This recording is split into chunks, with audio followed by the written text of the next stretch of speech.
Today, South Africa is at a crossroads. 2024 is shaping up to be arguably one of our most important elections. All of this happening under some serious structural problems. Most state-owned enterprises are bankrupt. Almost all economic indicators have now turned negative. Riots and mass civil unrest, rolling mass blackouts, and now even water shedding. Civilians, politicians, civil society, we are all to blame. Politicians have created the mess, we have allowed this to happen. Nelson Mandela would be ashamed of all of us. I've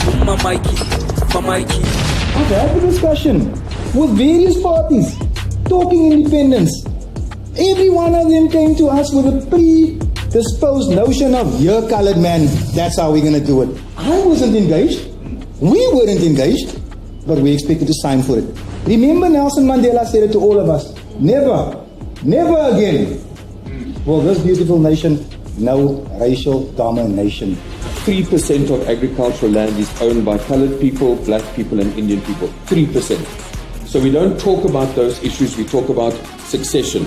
Let us be honest, what this party who wants independence, and I said it the last time, they don't want black people in this province. Let's be honest. Just be honest about it.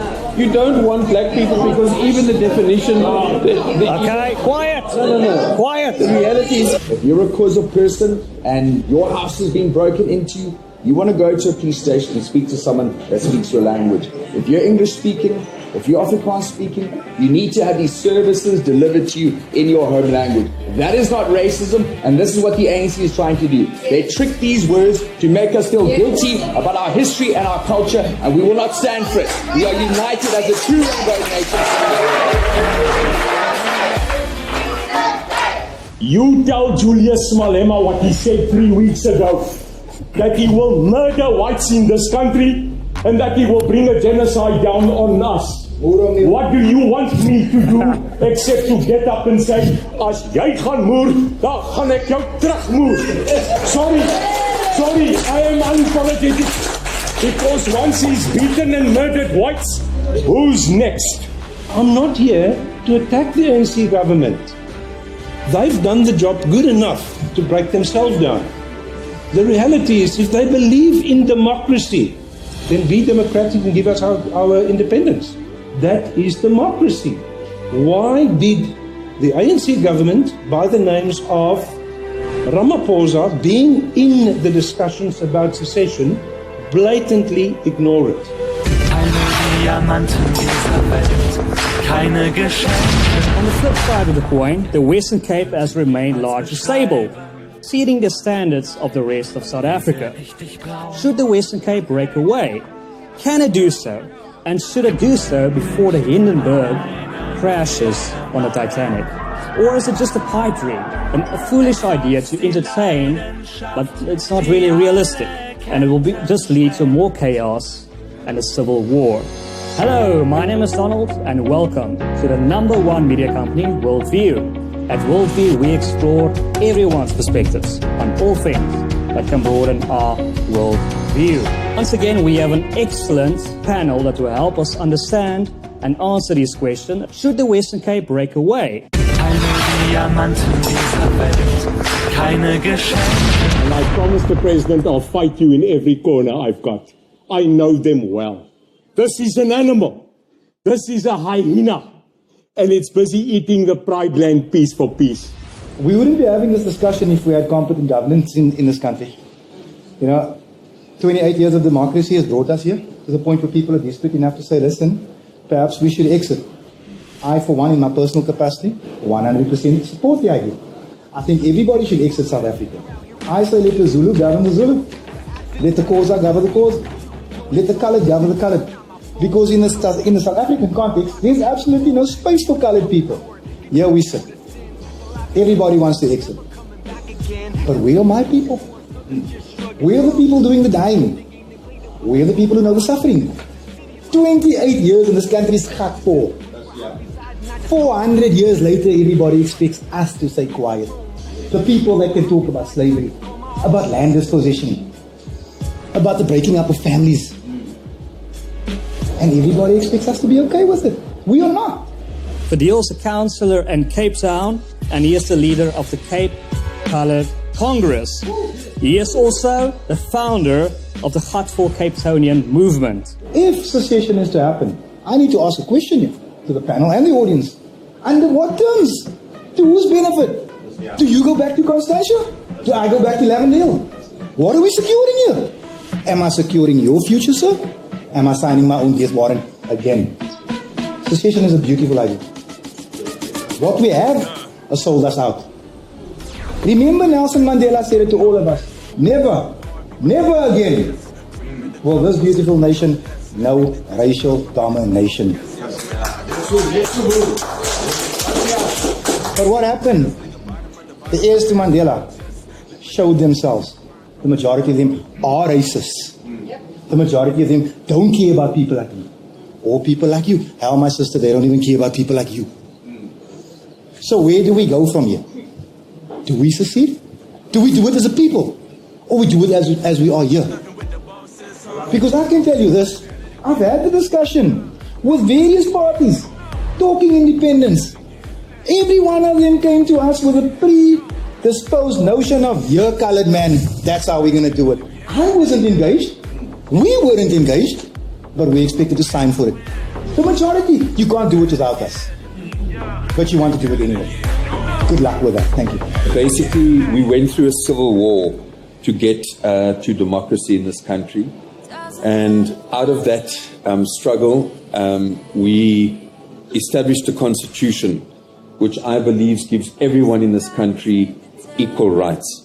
But that constitution also recognized the fact that there were categories of people in our country that were classified as African, colored, Indian, women in general, disabled, who were discriminated against. And that's why our constitution also talks about redress.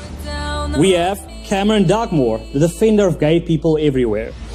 He is an anti-apartheid activist, a former member of the UDF, and currently a member of the ANC, the African National Congress. But then you also have the ACDP taking positions against gay people. And that's discriminatory to me. And You know, when the ANC want to criticize, they criticize you against gays.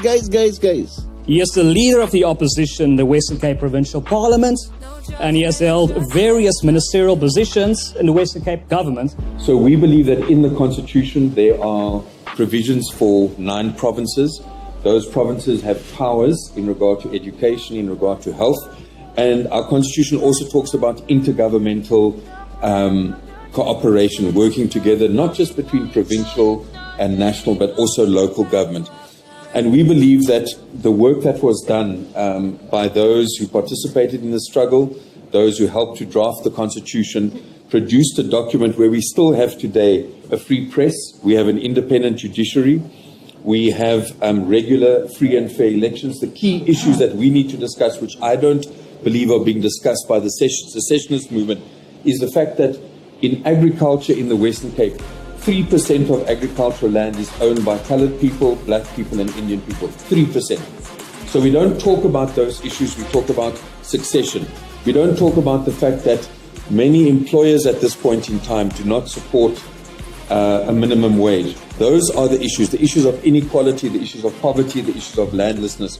We believe that parties have the right to contest. The Cape Independent Party has the right to contest in 2024, and they should. But for now, our constitution is a cooperative governance. We are still building this democracy, and we do not believe that the Cape or any other province should secede. The Cape Independence Party was founded in 2007. For 15 years, we've been telling people the ship is sinking. The very reason we are all gathered here today is because we realize we're about to go under. And I'm very appreciative of Cameron Dugmore's words and his acknowledgement of our constitutional right to push for self-determination and to push for independence. And what we need to do is maintain the integrity of a political system that respects democracy, the rule of law.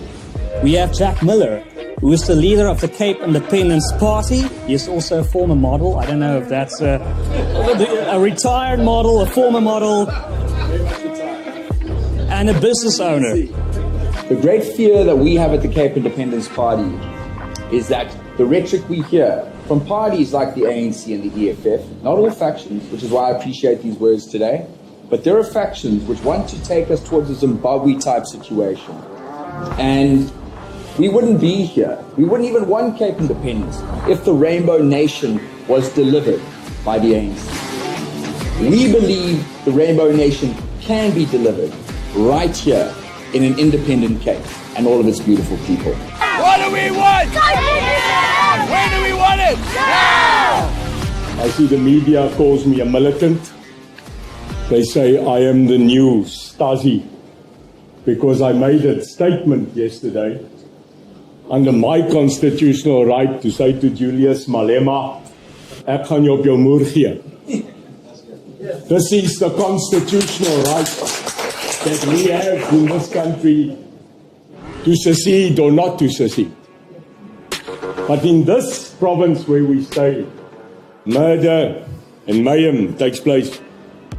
In Luande, just across the road in Makassar, and people die. Cape Independence is a good idea, but it's not going to happen in 16 months. That's a dream. I just beat cancer. My dream is to live.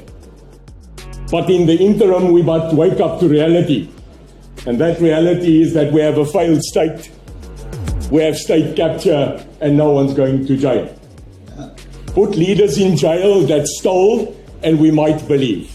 Neil de Beer is a serial entrepreneur and the CEO of various companies like the investment fund Africa.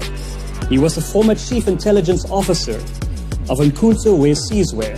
Hopefully I pronounced that correctly. Umkhonto we Sizwe, which he details in his book Undercover with Mandela Spies. He is currently a councillor in Cape Town and he is the president of the United Independent Movement.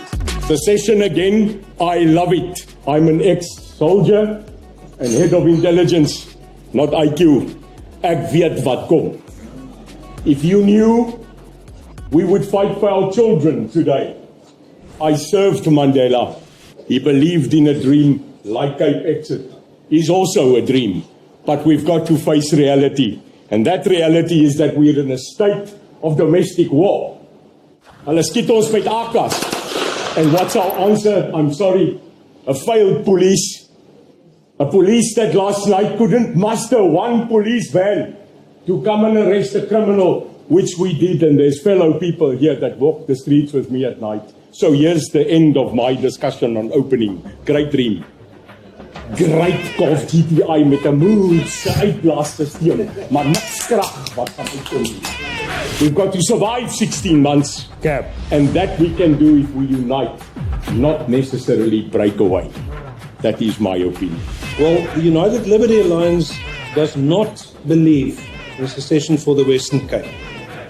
Are you surprised? No, because we believe in terms of international law on the secession of the areas in a country in which area you've determined which group of people you've determined in terms of international law.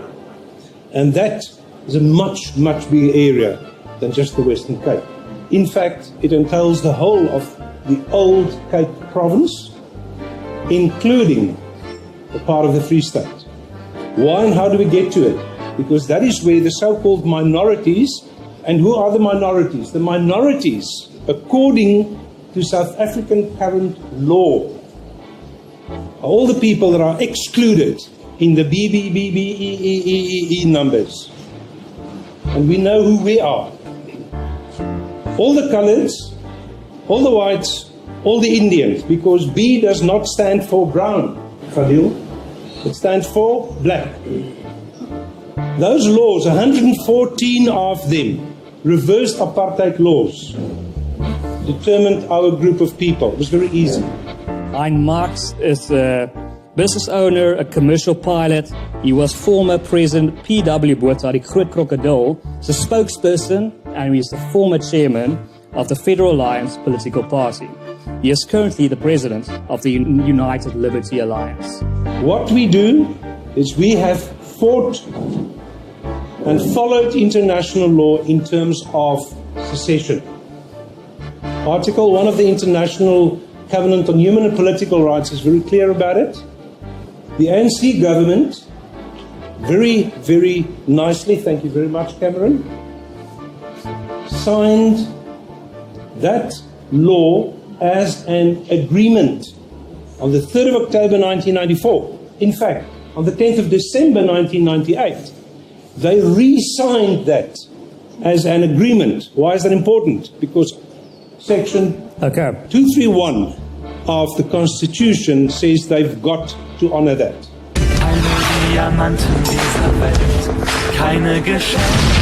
From the ANC side, we believe fundamentally in the principle of non-racialism.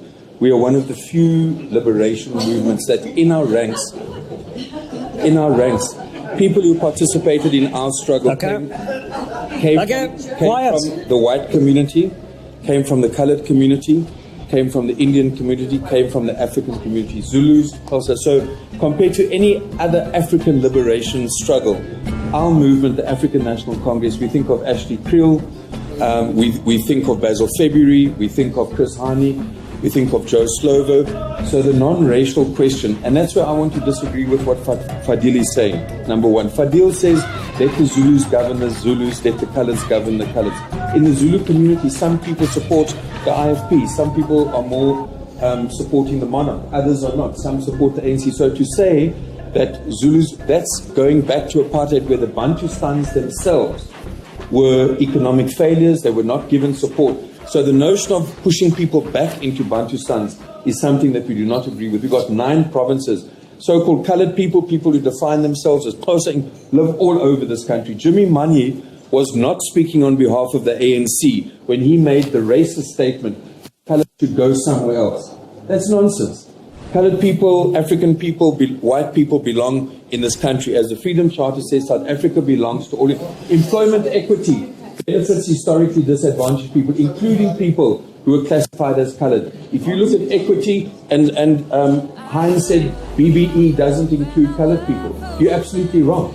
The colored people, together with disabled, together with women, together with African people, are beneficiaries because they were historically disadvantaged. So that is actually not factual in terms of that. I agree with you. My own view in the Western Cape is that when we come to issues of diversity, the population of the Western Cape should be represented in our businesses, in our public service. And where that's not happening, we must call them out. But we've got a democracy, we must make that democracy work. And in 2024, punish the organizations, whether provincially or nationally, who have not taken this country forward. That's our right. I'm just going to shelve my respect for Cameron Dagmo just for a minute. Ashley Kriel, you mentioned him. You didn't mention Robbie France.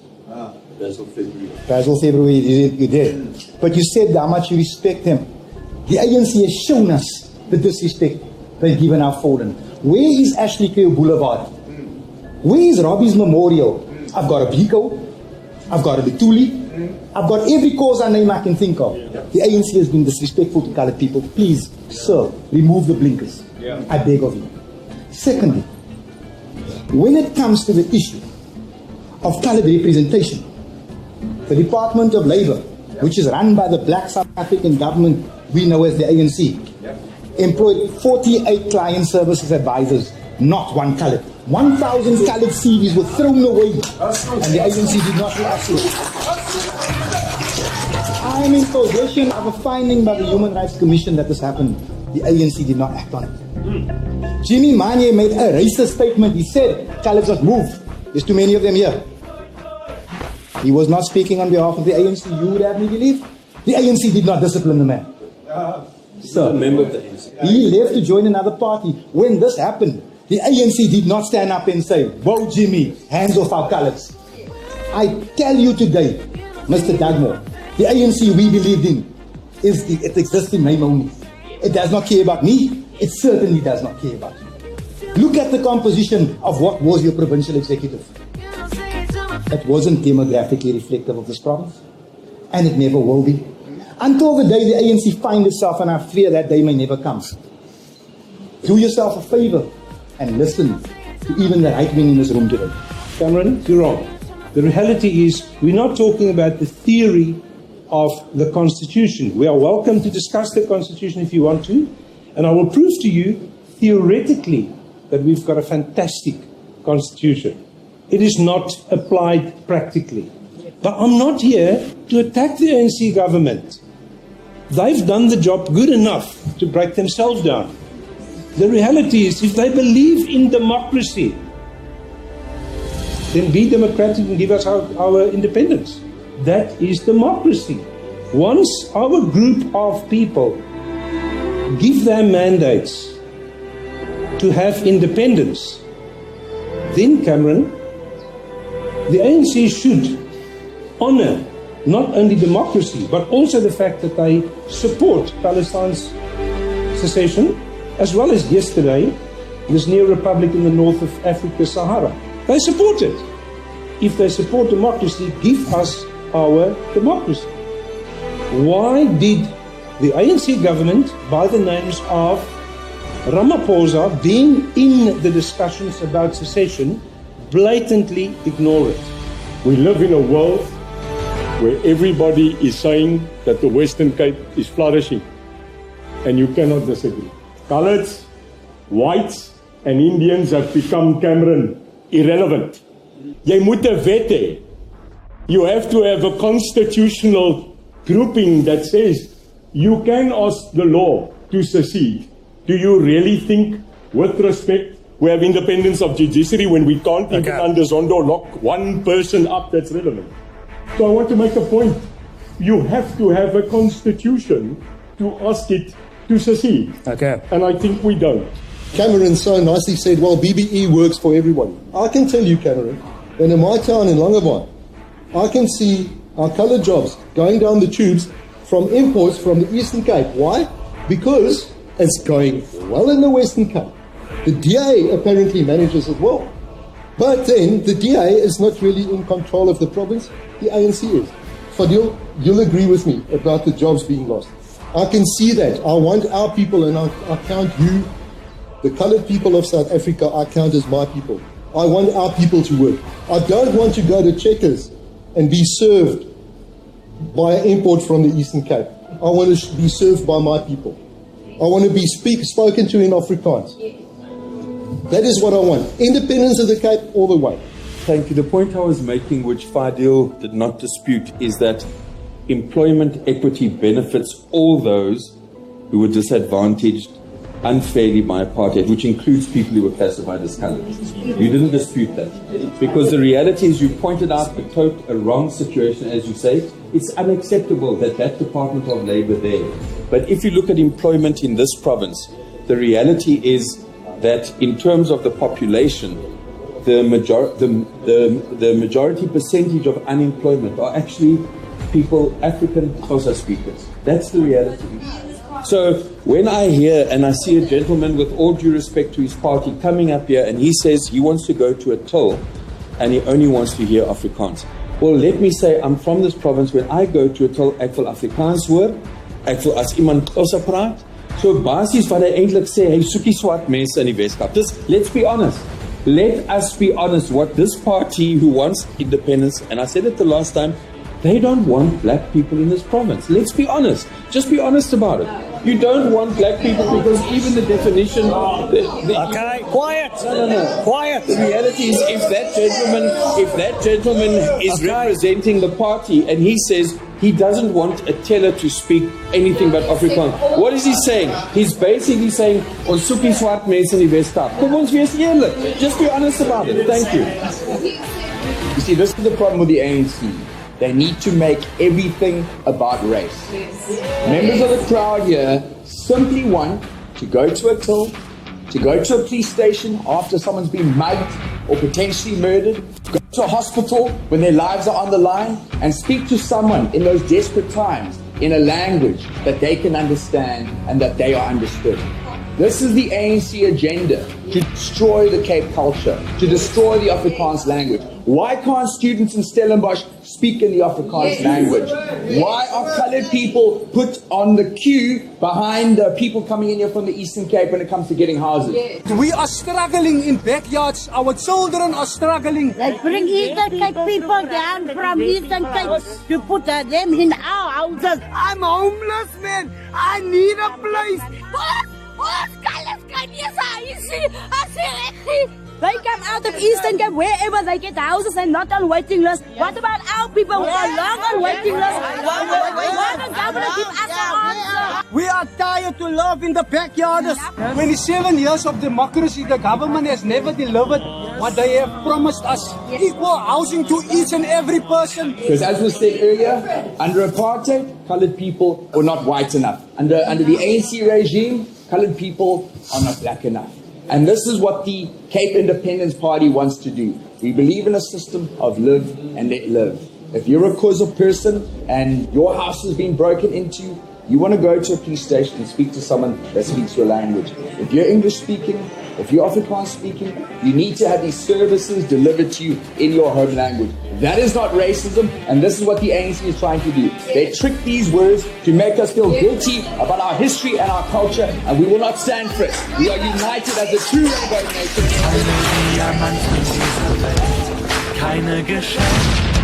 So you from the ANC, you're speaking about that guy that said about the tolls. I agree with him. Soos in Afrikaans, ek is 'n gebouwman. You see here opposite the velde.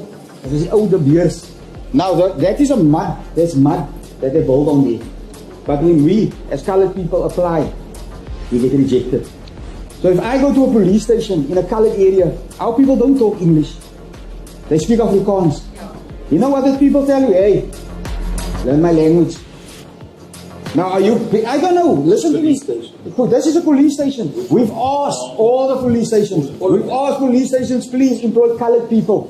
So it's not about being racist. But the fact is the fact. Waar is die colored mense? There's nothing for us. The ANC used us. They used us. Our shop with tear gas. Riots. The DA used us. By just employing some colored people. Now where are we? They've taken the jobs away. So, sir, I know you're ANC. You're covering up. It's fine. It's your party. You get paid. It's fine. If I get paid the amount of you get paid, I'll also cover up for it. I'll do it. I'll try to Ramaphosa to the best. I'll even defend Zuma. But I'm a proud colored man. I'm a proud colored person. And not all colors are scories and gangsters. We build this country. I want to show you, Mr. Dugmore, that because of financial constraints, we weren't able to contest outside of Cape Town. But when we get there, we look forward to showing the ANC again. Secondly, I want to say to you, Mr. Dugmore, please do not misunderstand what I say. When I say to you that BBE is not doing a thing for colored people, that's all I'm saying. BBE or BBE? Both of them. I want to make you understand that you can walk anywhere on the Cape Flats. Anywhere. And I challenge you to show me the colored representation in any business. Anyone. Shoprite. Checkers. Pick and Pay. Go to the state-owned entities. Do me a favor, go to Bellville South. Transnet. Right opposite Bellville, an entirely colored community. 3 people from Bellville South work there. 3 colors. The other 486 black. Your ANC broadcasters. We should not stand here, guys, and hide what we're doing. Not you guys, and not you. What we're doing here is everybody's trying to benefit their own people. Let us be honest about it. Let us put that card on the table and say, I'm concerned about my grandchildren. The best seamstresses in the world were found on the Cape Flats. My mother was one of them. My ANC closed those factories. The best builders in the world, tradesmen, I am one of them. He is one of them. Our ANC ended that game. Zimbabweans work here now. Malawians work here now. Colored people, there's absolutely no space for us and there's no voice for us. However, what we need to ask ourselves here today is, what is the way forward? Is it, as Mr. De Beer says, secession cannot work? Or is it, as Mr. Miller says, yes it will? I'm not a legal expert, but I am strongly in favor. Thank you. I don't want to talk about the incapable government of the ANC. We all know that.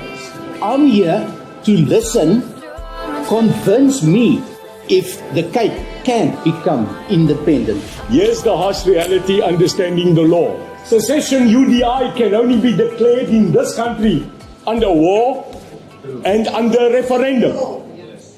Kom ons skrik wakker. Ek is jammer.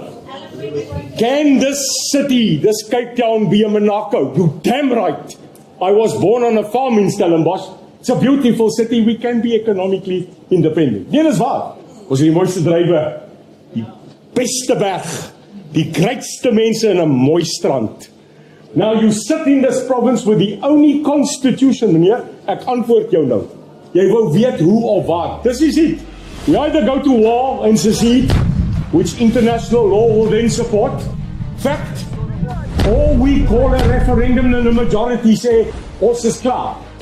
The DA rules this province and they know this is the only province in its constitution that allows a referendum to be called by the province. Why are they not calling it? DA. Helen, jy moet hom roep, my broer. Because we will then understand the votes of the Western Cape factually. Nie more en yap nie. Call it, I dare you. You won't. You won't. Because you want 9 province power. I am with you. Okay. Want ek het 'n huis hierso en ek gaan lekker lewe. Maar kom ons praat gou realiteit. That is the only 2 options we have. And let's talk about that reality. It goes further than that. It must be based on an international legal process. The reality is we don't want anything from the ANC government anymore because in terms of international law, once we have the majority, and the majority is 50% plus 1. Will he get that majority?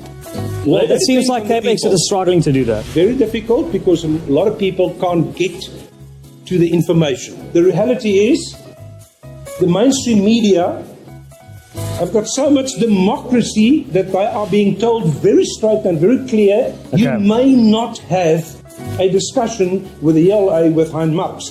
That, Mr. Cameron Dugmore, is not democracy. That is that because this is not the mainstream media. This is not the mainstream media. We are here quite simply because what we can do only after we've done the legal process, which we finished, with your support. We did not have a civil war. We had a civil handover. When we decided to do a civil handover, 68% of the people of this country voted at a referendum and said yes.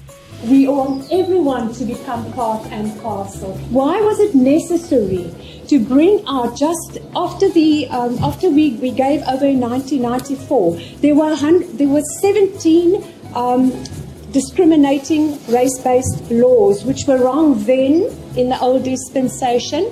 So the ANC upped it by 217, and they're all of them are against the white minority, the brown minority and the Indian minorities. I appreciate the openness and the honesty of my friend Neil. People can now see that a turning point is coming in this country. And everyone here, I believe, has faith and wants the democratic, legal, constitutional pathway to recognizing self-determination or the political will of the people. Maybe they don't want Cape independence. Maybe the majority of people in the Cape would rather remain handcuffed to the DA and slave to a national ANC government. And frankly, we're living in a one-party dictatorship. But we all believe in democracy here. And we need to give people that right to vote in a referendum. And so this gentleman came here today to learn more about all of us and our movement. So part of the reason why the Cape should be an independent country, just one of the many, is that the Western Cape pays 250 billion rand in taxes to the National Treasury. Yes. We get back on an annual basis a mere 50 billion rand. We could cut taxes in half and double services overnight just by making the Cape an independent country. I hope that this whole house here is of one mind that we don't want a war. For now. Let's exclude it for now. Okay. Die man wil nog op 'n stadion baklei like. Okay, let's say we don't want a war. Now the second issue is a referendum. I just want to read to you. This is the Western Cape Constitution, and it's the section on the powers of the Premier, right? So the Premier is responsible for calling a referendum in the Western Cape in accordance with national legislation. So that Premier, Alan Windey, has actually got that power. My understanding, I'm going to check on this in terms of national legislation, right? Ons het 'n verkiesing 2024 en die partye wat wil secede, hulle kan opstaan by daai verkiesing en sê stem vir ons, we want to succeed. And I don't want to make a joke about Cape Independence getting 0.7. You've mentioned that you've been in this for 15 years. The local government average was 0.7.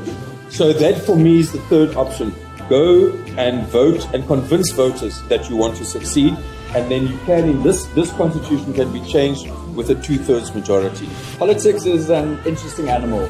People vote for different parties for different reasons.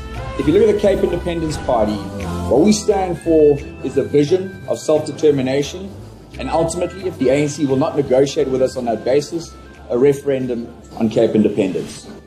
Now, this is an issue which is not unique to the Cape. In fact, there are many provinces around South Africa that also seek self-determination and independence. And in fact, countries in Europe seek self-determination and independence. Just a few years ago, Britain said, we don't want to be a part of the European Union anymore. And they voted in a democratic election, in a referendum, to declare Brexit legal and final. And Britain has now seceded from the European Union.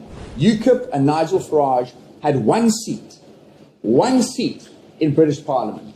Virtually no representation. Yet, he stood for an ideal, a vision, and values that were reflected by the majority of British people. Yes. The Cape Independence Party might have 2 seats in government, but we reflect a vision and ideal that the majority of the Cape wants. Yes. People vote for the DA in this province out of a fear, not for you, Cameron Dugmore, but the party you work for. That belief is unfortunately driven by a misunderstanding of how the political system works. And so out of fear, the majority of voters in the Western Cape vote for the DA. They vote for the lesser of the evils out there. This is why you will find Cape Independence is far more popular than any one political party's vote numbers or support at the polls. But it is a sign, certainly, that change is coming, and we're very happy to represent those voters who believe in this, who are prepared to go out there, put an X on a piece of paper to fight for their grandchildren's future. 193 countries in the world have already succeeded in secession because it's international law. The fact that the ANC, with their arrogance towards this, ignores us, actually makes our case much better. We have finished all the international requirements for secession. Now we need the will of the people, because without the will of the people, it can't happen. When we go to the ballot, people are voting based on multiple issues. They're voting based on, who's given them KFC on the day of the vote, who's given them free T-shirts. They're voting on whether the DA has told them that the ANC is going to return if a smaller party gets voted for. You're not going to get an honest representation on a single clear yes or no, I want independence at the ballot paper. The apartheid did not end at the ballot. What we read in the newspaper was that your party, Jack, and the Freedom Front and the DA and some others came together and you formed something called the Devolution Alliance. So in a way, what you're seeing there is that those parties, in a way, even though the Cape Independence Party wants succession at their end vision, and the DA says we want federalism, they are working together, right? So the issue is, I want to ask, have you then compromised your demand for Cape independence by working with the DA? Helen Zille and the DA have been in charge here since 2009, and in the city where you're a councillor. Now, that equity and representation of coloured workers, coloured management in the city of Cape Town or in the provincial government where I am, I can tell you now is not the same as the coloured population. But one thing which I think people don't know about is that what the ANC government has fought for and that will come through is a house of traditional and Khoisan leaders in the Western Cape. In KZN, in the Eastern Cape, we have those houses. This province refused to actually set up such a house for traditional and Khoisan leaders. There's now a national law which says provinces have to do that, and there's a process of getting there. I support independence because I live in a war zone. 3,500 of our boys die every year. That's more than in Iraq and Afghanistan combined. And the UN is keeping peace there. When you speak war, Neil, we're ready for it. For my children, I will take up arms. Make no mistake. I must say to you, Cameron, I am deeply disappointed though. Put it on the table that the ANC is now establishing traditional house for Khoi and San leaders.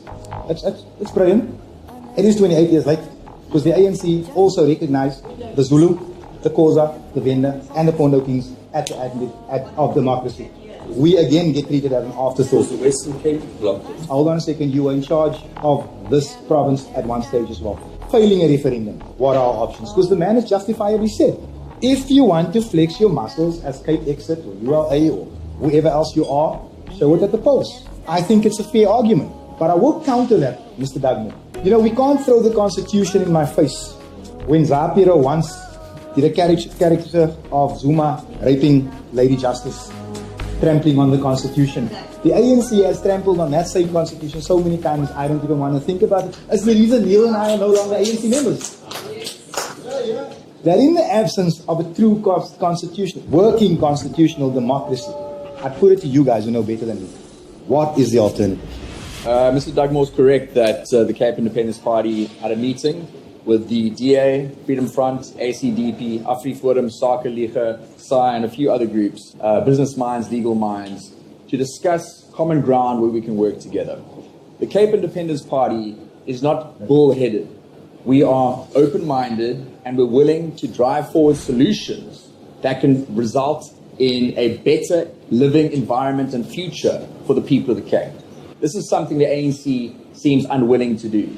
If, before we get Cape independence, we can at least in the interim make sure that the jobs of people who were born here, who simply happen to speak the wrong language, Afrikaans, or have the wrong skin color according to the ANC, can still get a job and feed their families. If we can achieve that through a coalition and working together with these parties, we will do that. That does not mean we're compromising. It means we're using common sense to look after the best interests of the people who live here.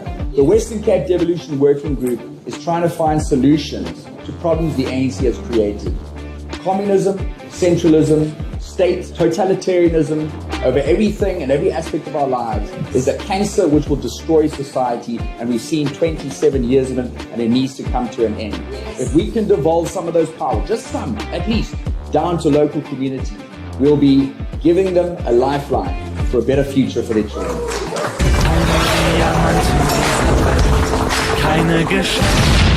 You can boo me at the end.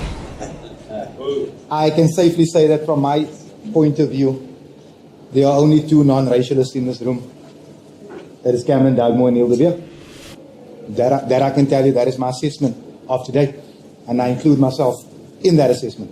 You know, when I stand here and I'm telling you guys, what about my people going forward while we talk secession? And I hear someone scream from the back of the room, the rights my forefathers fought for, my ancestors. You clearly have no idea what your ancestors did to mine.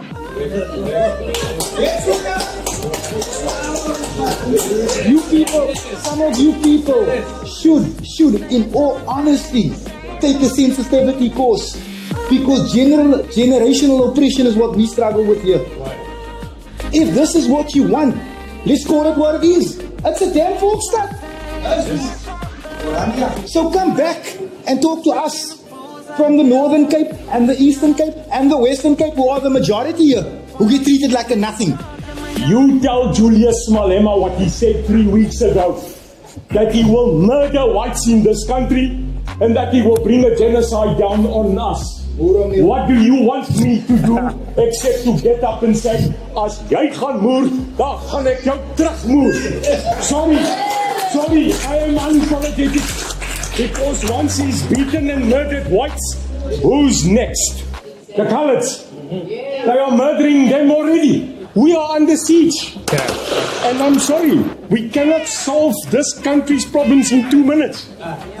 It causes a massive debate Ons is nou so opgesyk, né? Soos jou eerste girlfriend by die real toe fliek. You have got an expectation en dan sê sy vir jou, jy's eindekap. So stak jy daar uit, jy's energieklik, maar jy het woggerolkans genoem.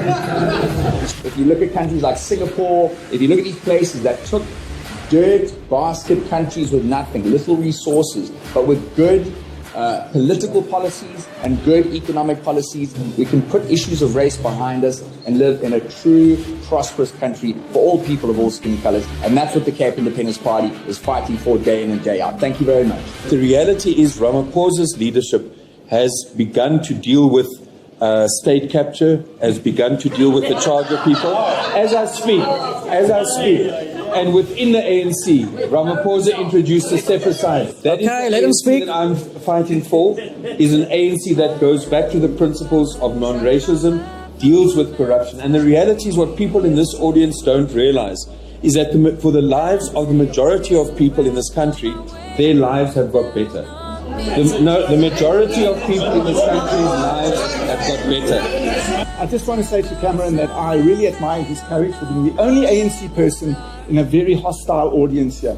Well done. But I also want to say that really you should go and do your homework about what secession really, and by the way, it's secession, not succession, about what secession really is. It's a legal process, not something you go to the national elections for. Why is the government, for instance, looking at the moment, the so-called terrorism bill? That people means that if we have this exact same discussion, once that law comes into effect, we will all be classified as terrorists, but that's democracy. No, that is 100% true. And in fact, we know because we've actually got a magistrate in the audience here tonight. I am in favor of an independent nation. I'm walking this path with a whole lot of racists who still see me as your father saw my grandfather. The answer is no. I'd rather stick around that more. At least I know where I'm going. So yes to secession, no to racism. Thank you. I'd also like to thank Cameron for having the courage to try to defend the indefensible today. Did a decent job, but the truth is hard to hide. I'd also like to tell Fadil that it's a little pity that he sees aspects of Cape Independence like that. He's more than welcome to join the Cape Independence Party, the True Rainbow Nation, because we have people of all races, from all parts of the Cape, Northern Cape, Western Cape, everywhere, that support our vision, the type of Cape we want to live in. We really believe in a true rainbow nation. We've got all the potential in the world. If we were given a true rainbow nation in 1994, I wouldn't be standing here. We've made huge mistakes. That's one of the things that seriously troubles me as an ANC member. But I'm in the ANC to fight for the renewal of our organization, issue of non-racism. It pains when someone from the EFF calls Neil or anyone else, that a white person must be killed. We are a non-racial, so we might differ. The ANC believes that this country belongs to all who live in it, black and white. We as the ANC will protect this constitution, expose those who've destroyed the image of our organization, deal with the criminals, and make sure that Cyril Ramaphosa is elected again to take I was 32 years in the African National Congress, not as a worker but as a voter. I was head of intelligence. I served president. And I took a decision, this is not my ANC anymore. I took it, Cameron, it's my right. The problem they have is that I know the hyena. I know it. I lived it. I defended it, and certain of the stuff I even did it. I'm not standing here for party politics today. I know what we fought for. I fought on both sides because both were wrong at the stage. Mr. Dugmore, only people that saw war do not want war again. We saw what he did. By playing the theory of the law and by doing it practically is two total different things. The minority grouping which we have defined in terms of international law, not in terms of people that hide money under their mattresses. Lots of money. I'm talking practical things that happens in this country. Nothing gets done about the practical problems. Why? Because it's actually the governments in this case the DA and the ANC, that causes it. Hoor my, I'm going to Parliament. If I'm 1 or 2, that's why I'm going to Parliament. That's why. Okay. Yeah, that's super. That's the only reason I will go to Parliament is this. Mr. Dagmo, Okay. Murtu, I end off by saying, I am not a warmonger, you know it, sir. I walk with a gun and a bulletproof in your community. In your community, I defended you. Okay. 5 minutes. Asking for peace. Ja, yes, that's hy. Daar's die Here. Thank you for the opportunity. This here fruitful place called the Cape, the progenitor, die teelbare aard van die Republikeinse ideaal op hierdie vasteland. The drive towards the answering of the question, what is man in nature? Die antwoord is duidelik en voorthand liggend. Dit word in ons gebore, a birthright that rises out of the earth as a man is a son of this soil. The current political system in this broken excuse for a republic is stealing from generations that are to come and that have been. This is being done by the privatization through the deep state of state-owned enterprises, incurring intergenerational debt, bringing about the collapse of civilization, bringing about a technological domination, and of course, we have the abuse of global public health. And all of this for what? To take away that which is your birthright, your freedom. But now, I tell you this, these 4 horsemen sound the trumpet, not of the end of freedom, I beg you, please. Hear the birth of a new republic. We are looking into the abyss of where we're going to end up. We are going to end up in a civil war where the people won't have another option than to stand up and fight for what legally is theirs. Thank you so much. Like this video, share it as widely as possible, and subscribe to our channel for more such content. I'm Donald, and you've been watching Worldview.